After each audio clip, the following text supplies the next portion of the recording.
First and Fanatic. Hey everyone, it's me, Woz and Ben, and this is another episode of First and Fanatic where we're going to give you all our sports takes. Ben, want to start it out? What'd you think of the NFL? I mean, there's some crazy games that happened this weekend. So, watching the games, no team that advanced impressed me. No team that made it made me think, oh my God, this team can go all the way. Each team had flaws. Each team showed me that they are beatable. And each team, even Dallas, I mean, Dallas did great. They beat up Tom Brady and the Buccaneers, but I don't think Tom Brady and the Buccaneers deserve to be in the playoffs. Yeah, I mean, the Cowboys were definitely the favorite. They won 4 more games than the Bucs. So it was pretty tough to watch the Bucs go out like that, but I kind of expected it. Yeah. The Cowboys just have a lot of playmakers, so on both sides of the ball. So they kind of just did their job, and it's going to be a big test this week against who are they playing against? I don't know. I think Why don't I see the Dallas Cowboys should be on here? playing.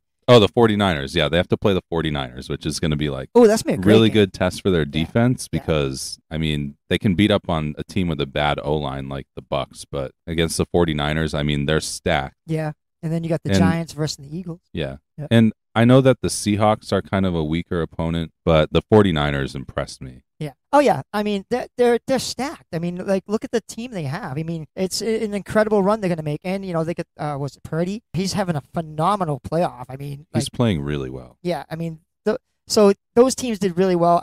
Like I said, it's hard for me to get behind any team right now in the playoffs because each one showed that they have. Even the Eagles.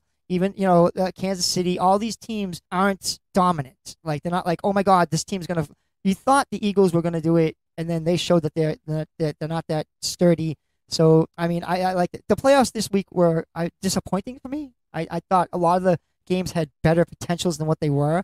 Kudos to the Jaguars because I went to bed. I was like, I'm going to bed. I was like, San Diego got this. And then I woke up and I went, what? So, mad props to the Jaguars and the Jaguar fans. I mean, who stuck out. I guess some people left. You never leave. You never leave. You stick it out because you never know. I mean, that was amazing. To put it in context, the Patriots had that Super Bowl comeback against the Falcons. That was a 25-point lead, and so the Jaguars came back from 27 down. Yeah. So, I mean, that was an even bigger comeback. 4 interceptions. That was just the way that they, I don't know, that Trevor Lawrence just, like, marched them down the field. Their offense has been good the last few weeks, like the last month or so. They're finally hitting their stride. It's obvious that Urban Meyer was the problem last year. Yeah. With Trevor Lawrence and the offense, like, I mean, he was just a disaster of a coach. So this year is, I kind of feel like this is Lawrence's rookie season, really. Yeah. Last year was kind of like where he's an actual coach. A joke, yeah. We actually coach that gives a crap, like we need in New England. No offense, Matt Patricia, but that was terrible.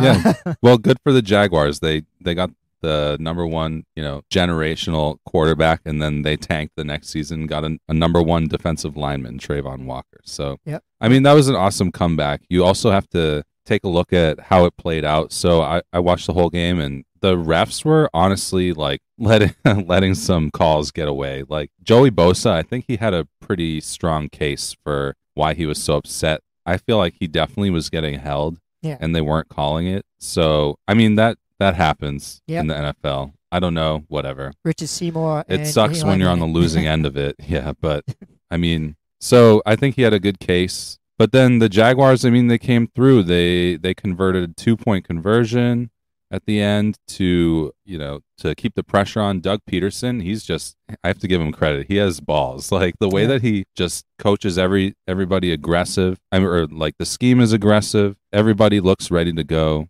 That first half was weird. They just gave the Chargers some short fields and they converted touchdowns.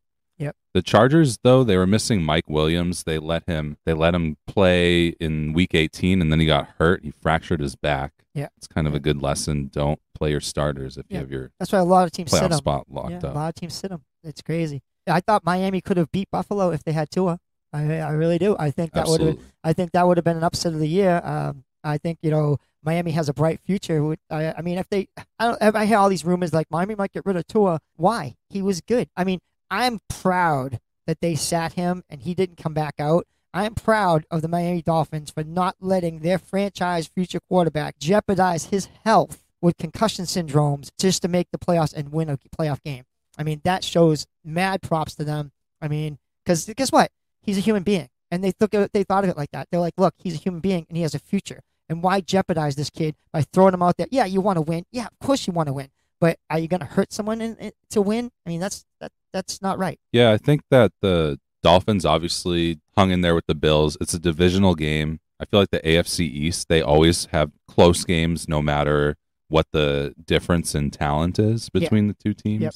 Even like the Patriots era and stuff like that. AFC East games are always competitive. Yep. The Dolphins, they're a good team. You know, they're not terrible. No. They went 9-8 this season. Buffalo 13-3. Obviously, there's a huge difference in their record. But I mean, and then Miami had all that trouble with quarterback this year, concussions, getting hurt. Teddy Bridgewater came in and got hurt a couple times, so now they're on their third stringer. Yeah, who did well. And he did good. Yeah, he played okay. I mean, he threw a couple interceptions, but I think that he made up for it by moving the offense.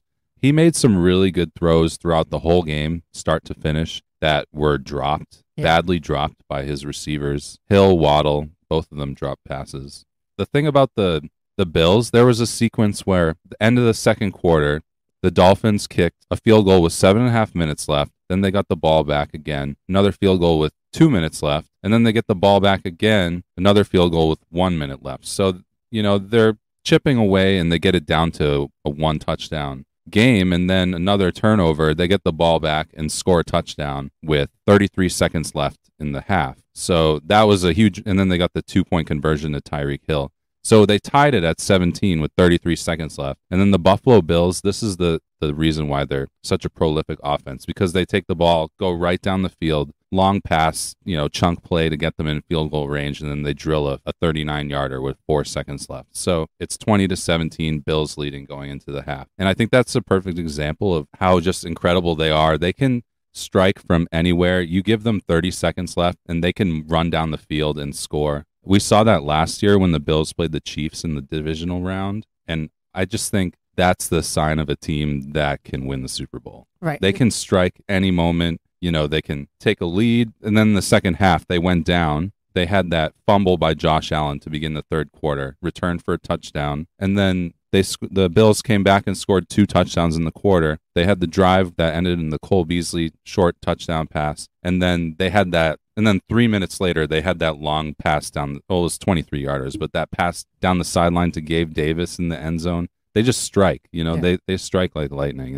It's amazing. So they can come back in 2 seconds, and they can build a 10-point lead in 2 seconds. Yeah, Josh Allen is definitely like the type of quarterback like Peyton Manning, Tom Brady, Drew Brees. You know, those quarterbacks where just don't give them the ball. Just don't give them the ball.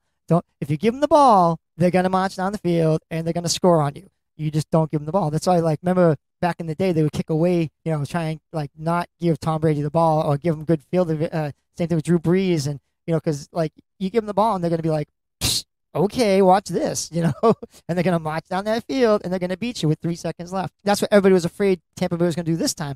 Like, oh my God, if it's a close game, Tom Brady's going to come down and steal. How about the guy missing 4 extra points? Oh my God, the kicker. Oh, imagine if they lost by 3 points. I mean, that guy's never going to see the light of day. Yeah, I saw a quote by Jerry Jones saying, like, that was his biggest fear until, like, they started blowing him out. And he was like, I'm done. Yeah. Yeah, so the good games coming up. I'm excited to watch them. I think Cincinnati and Buffalo. Everybody's saying, you know, Cincinnati's offensive line was terrible. You know what? They play each other tough. It's going to be a good game. I mean, all the games right now, the games you kind of want to see. You're like, all right, I want to watch these games. I want to see what happens. But, you know, it's like there's understories behind this. You know, can Dallas overcome the 49ers? You know, can Cincinnati move on? I mean, can the Jaguars go to Kansas City and, you know, upset, you know, Patrick Mahomes and them? So, I mean, this is going to be a good week to watch football. I think that the Jaguars actually do have a legitimate chance against the Chiefs. Yeah. The Chiefs, obviously, they're incredible. I think Patrick Mahomes set the record for passing yards in a single season this year. Yep, without Tyreek Hill. Yep.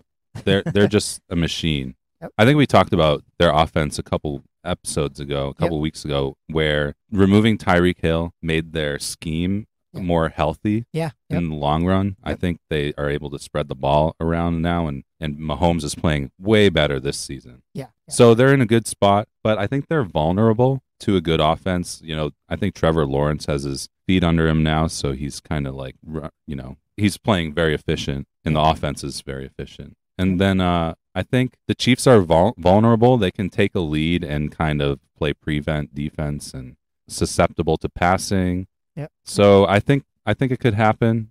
I mean the Jaguars are definitely an underdog. Don't get me wrong. And then I think the Bills-Bengals game is awesome. I'm really happy the Bengals beat the Ravens because as a football fan, to miss out on this matchup would be disappointing. Yeah, I agree. So looking forward to the NFL. Just watch the Celtics. They're on such a roll. It's just ridiculous. I mean, I'm kind of shocked at how good they're doing. The trade deadlines are coming up, so they can only improve. What do you think? Well, Tatum's amazing. Yeah.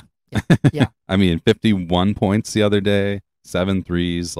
He's just a machine. Yep. I mean, when we drafted him, we all thought, we heard a lot of comparisons to Kevin Durant, and it's well, he's one of the best players of all time. We can't compare a rookie to that. But now that we're actually seeing it happen, I mean, it's amazing. We haven't really had a player like Tatum in Celtics history since Larry Bird. Yeah. I mean, even Paul Pierce couldn't really be compared to the role that Tatum's on right now. Sure. I mean, it's just Pierce was consistent, but he didn't have a ceiling like this. No, not at all. I honestly think they just rolled into Brooklyn and they had a streaking Brooklyn team that was doing really well, and we just beat them. And then I think we lost, and we just came back and won again. So I mean, we're on pace to have a phenomenal year. And I just hope we can carry it off into the playoffs. There's a lot of teams that are so good right now. Milwaukee's out there. The Heat can only improve. We talked about this before. As long as they got Butler and, if they can add some pieces, they're going to be dangerous. And then you got the West. There's so many teams out in the West that are good. So it's going to be a nice playoff. I think it's going to be a really good playoff. I agree. And the Celtics have the Warriors tomorrow night, which will be fun. Warriors coming to Boston. Oh, yeah. So yeah. I think they probably want a little revenge, especially because they lost to them a couple of weeks ago too. Yep. So the Celtics, they went off to that blazing start, 21-5. Then they lost 5 out of 6 games, including 2 on the West Coast. Yeah. Their one win in that stretch was the overtime game at the Lakers. Yeah, that was a great game. That was a great game. Yeah, and then since then we've won. Well, we've only lost 2 games, so they are 33-12 right now on top of the standings. And ridiculous. I mean, it seems like they might only lose 20 games all season. That's ridiculous. They're just stacked, and I think around the league I feel like there's a lot of good teams, but I feel like the Celtics have to be in the Eastern Conference Finals. If they're not in the Eastern Finals competing for, the conference championship, I think it's a loss, I think it's a disappointment. Oh, 100%. I mean, it's I don't know, watching them, they should be the role model for other teams. This is what I mean by this. They stuck with the young talent. They brought in the young talent. They surrounded themselves with the young talent. They got away from the older veterans, except for Al Horford. They've brought in a nucleus of people that can play together for a long time and have a good camaraderie. So they're all basically around the same age, and they're all friends. They get along real well with each other. They're having a good time. They joke. I mean, they brought a couple of Blake Griffin. They brought some veterans in, but they didn't overpower it with veterans that are aging. They just kept it as a youth movement that did really well, And I think the Lakers need to do that. I'm still going to be on this Laker rant that they need to trade half those people because I like the Lakers being good. I don't like seeing the Laker franchise not being good. I'd like to see the Knickerbockers do this. I'd like to see, a lot of teams that I feel the fan base is deserving of good quality teams get away from bringing in aging veterans and locking up aging veterans to ridiculous contracts, and then you hemlocking your franchise, and then for years not being able to put on a good team after that. That's just stupid. So I'm a Celtics diehard, but I do like other teams to be well-rounded, to make the conferences more fun. That's what's me for basketball. I like to watch them battle. Sure. And there's definitely a lot of good teams in the conference this year. In the East, obviously the Bucks with Giannis, they're amazing. Yeah. Philly's been playing well. Brooklyn, they kind of cooled off a little. They lost 3 games in a row, but obviously they're stacked too. They went on that winning streak. Miami, I'll always say that I fear them as long as they have Jimmy Butler. I think he's a badass, so I think they're always going to be good. Yep. But yeah, I mean, it's pretty tight. There's a lot of teams that are competing for the East. Yeah. I just think that Boston, as long as they stay healthy, they are pretty much expected. As long as they're healthy, my expectation is that they're in the finals. Yeah. Yeah. And so at this point, it would be disappointing if they let that down. Yeah. But they're going to be good. I'm looking forward to the Golden State game. I want us to redeem ourselves. I do. Me too. Because I just don't like the mouth on Draymond Green. I mean, everybody's like, oh, that's his game. No, he takes things to a level you don't have to take it to. I mean, he's just an ass. Yeah. I mean, he's just an ass. And if it wasn't for everybody around him, he wouldn't even be in the conversations. He's not that good. I mean, he's okay. You're a mediocre player. I'm saying it. And you all can repost this. You're mediocre. You're not that good. You know who's good? Steph Curry's good. Those players around you are good. Yeah. So, yeah, it's going to be awesome that they get to come to the Garden tomorrow. And I think it's going to be electric. I mean, I don't know. Maybe the Warriors are the ones that won the title, so they probably don't care. Yeah. They probably laugh at the fact that they're definitely this means something to us. Yeah, they're definitely going to tease us. But the last 5 years or so, this has always been a good matchup. Yeah. Even when the Celtics weren't contenders, yep. It was always a prove yourself game for Boston. And so I feel like even though the Warriors, they're sitting at 500 still, it's always an exciting matchup. So we'll see how it goes. I remember there was rumors though trading Rondo for Seth, and I wish we had done that. Yeah, wouldn't that Just be nice? saying, it would have been an awesome situation for Boston. It's going to be fun to watch that. That's going to be a great game. I don't know if you watched the Bruins. The Bruins, your team is on fire. They're on fire. Fire. I mean, their record is just ridiculous. Yeah. 34-5-4. They're 11 points up on the second place team in the Eastern Conference. Is that Toronto? 10 points up. Carolina. In the division, They're 11 points up on Toronto. Oh, all right. I mean, this isn't even close. Yeah. Yeah, they're playing phenomenal hockey. They had that Winter Classic game at Fenway Park where it looked a little dicey, but then they came back and stole the win at the end. Then they had that 6-0 game the other day. They're a machine. Yeah. I don't know. There's something about them this year where they're ready to go. Yeah. I think it's camaraderie. Like I was just saying on basketball, and it's camaraderie. They brought in these players that they're all gelling together, and a lot of them are bring-back players that have played with each other for a long time. So they got this need of urgency to perform and win. They want to go out winning. And I think that's the whole thing that's going on. They're bringing players that are win now attitude and back each other up very well. All three of our lines are just ridiculous. Yeah. I just think that it's amazing how their core of veterans, I mean, obviously they don't have Chara anymore. Right. But Bergeron, Krejci, and then pairing them with the rest of the, guys they brought in like Hall and everybody. Yep. I mean, they're just stacked, and they're probably going to add someone at the trade deadline too. Yeah, and that's just going to be ridiculous. I mean, our goaltending's been ridiculously good. I mean, you got to give them up. Yeah, I mean, they're probably going to win this trophy. Yeah, I mean, the combo of Swayman and Allmark, it's pretty much a luxury because you can plug in the backup goalie on to give the starter a break, and he still comes through for you. I mean, that's tough to compete with on a day-to-day basis, if you're the other team. So yeah, it reminds me of the old days with Moog and Lemlin. You could just entertain them. Either one was phenomenal, so you just flip them out, and then it didn't matter who was in net; they still had that chance of winning. So that's what this tandem seems to be doing too. Yeah, it gives the guys in front of them a lot of confidence to know that whoever's back there, they can trust them. Yeah, I mean that makes a huge difference. Yep. 100%. You can play more aggressive when you know that you can count on the goalie. I mean, they're just a machine. Pasternak, he's unstoppable. He's second in the league in goals, 35 goals already, 24 plus minus. I mean, this guy just comes through every night. Yeah, and Marchand hasn't been fined, so that's a positive. Marchand hasn't done anything stupid. Go Marchand! Yeah, he's a legend. Yeah, a legend for the wrong reasons. Listen, I love Brad. I think he's awesome, but oh my God, Brad, don't do anything stupid. Don't do anything dumb right now. He's one of those guys where you love him when he's on your team and you hate him when he's on the other team. Oh yeah, like Tom Brady. Yeah, I remember everybody hated Tom Brady. Tom Brady's this. He goes to the Buccaneers, and all the Buccaneers fans are like, oh my God, he's the greatest. Yeah, you hated him when he was on our team. I know we were just talking about hockey, but what do you think is going to happen with Brady now? He's a free agent. There's definitely some options around the league where he would fit. I don't care. There's nothing else this man can do. I don't care what he does. You know what? He can do whatever he wants. Everybody's like, what do you think he'll do? I don't believe in my heart he'll come back to the Patriots. I would like that. That would be like a Cinderella ending if he came back and won it all. I don't believe he will do that. I believe he's either going to go to Las Vegas or I think he's going to go to an AFC East team that's contending. Do I think the Miami Dolphins are going to take away Tua instead of Brady.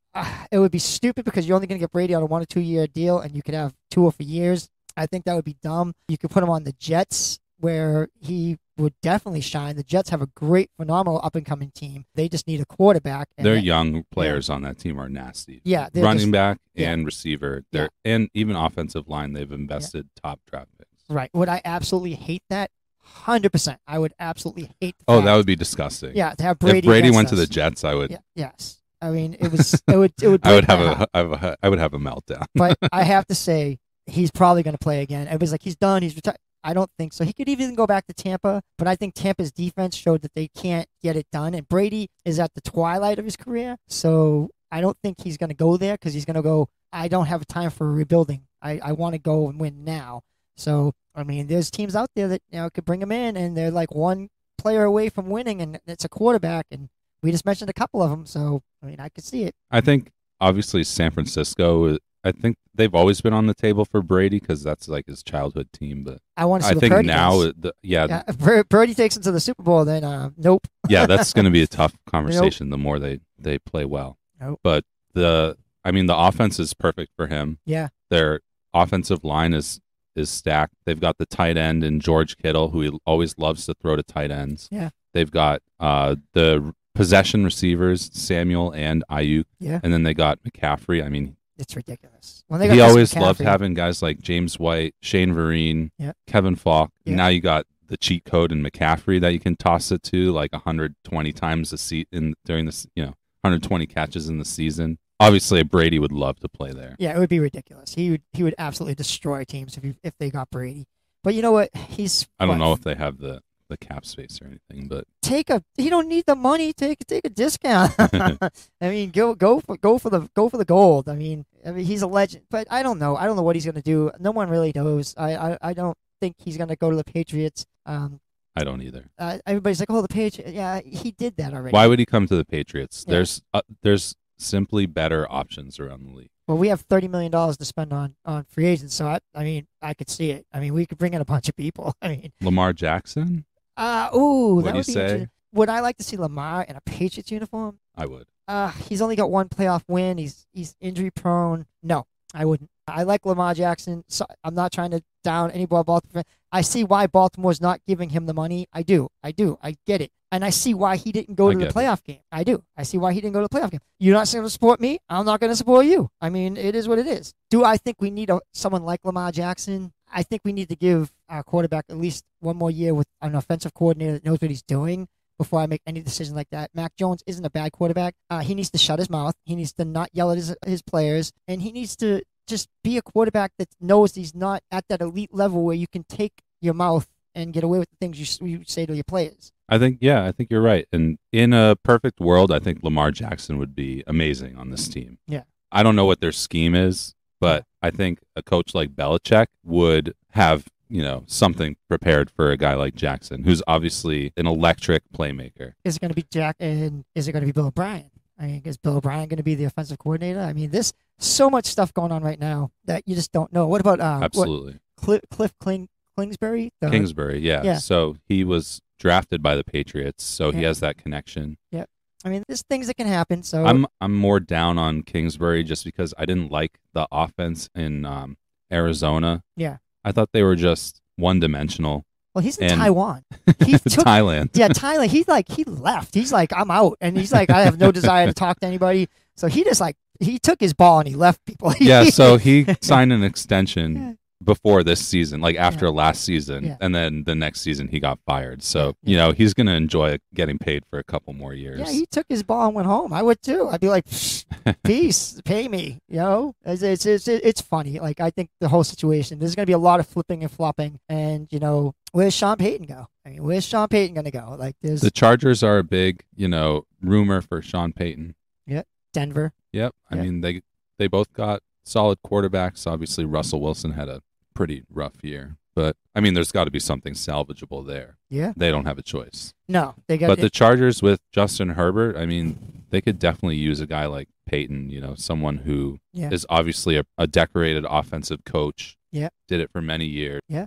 I mean, credit to Drew Brees for being one of the best quarterbacks of all time, too. Yeah. But maybe, you give Peyton a guy like Herbert, he can turn him into that. Yeah, yeah. And listen, he's throwing up some numbers. He did well for me on fantasy.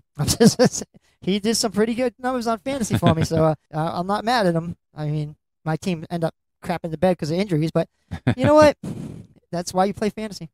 So anything else to add before we go? Let's see. Do you want to do some picks real quick for the NFL weekend? Not? So Bills or Bengals? I think the Bills are going to win it. I liked the Cinderella story last year of the Bengals. I thought it was great. I think they do have a lot of injuries, and they're going to limp into Buffalo, and it's going to be in Buffalo. And I think the Bills are the favorite to go to the Super Bowl in the AFC. I do. I think they're going to represent really well. I really like Joe Burrow, and I think the Bengals defense is underrated. Yeah. So I'm going to go with the Bengals. All right. It's an underdog pick, but I really like the Bengals. Jaguars or Chiefs? Man, you got to go into Patrick Mahomes' house. Patrick Mahomes is one of those quarterbacks that you give him that ball for the last minute, he's going to drive down that field. Trevor Lawrence hasn't proven he can do that yet. I know I'm going with the favorites, and I hate it, but I got to go with Kansas City. Yep, me too. Yep, I do. They're 8.5-point favorites at home. So sorry, Jaguar fans. That's a tough matchup, but I don't know. Maybe the Jaguars have the magic this year. Yeah. Giants or Eagles? Eagles. The Eagles are stacked. Yeah. They're my favorite to win the Super Bowl. Yeah, the Eagles. Cowboys or 49ers at San Francisco? I know that San Fran's stacked, and I hate Dallas. I hate them with all my heart and passion. I really wanted to see them lose to the Bucks. Yeah, Jerry with some Jones. Tom Brady magic comeback. That would have been great. But I'm going to say, as an upset pick, I'm picking the Dallas Cowboys over the San Francisco 49ers. Okay. Because I like Dallas's defense. Yeah. I mean, Micah Parsons is so disruptive. Exactly. He's electric. Like, when he gets going, he's impossible to stop. He's like their new version of Aaron Donald or something. I agree. I'm going with the 49ers. I mean, I think they're just too good. They're overwhelming on offense, and their pass rush is suffocating. So I'm going with the 49ers. Also, I think the Cowboys are still turnover prone, even though, they had a pretty clean game against the Bucks. I thought that was a tough matchup for the Bucks, and this is going to be a tough matchup for the Cowboys. So I'm going to go 49ers. Every part of my soul aches for saying I'm taking the Cowboys. I just want you to know that. It hurts me inside. Anything else you want to add before we go? That's it. Hey, well, looking forward to more football. Oh, absolutely. So thank you all for listening to us. You can also follow us on podcast venues, wherever you listen to. Tune in next week, or 2 weeks from now, actually. We do bi-weekly. So we'll see you then on First and Fanatic.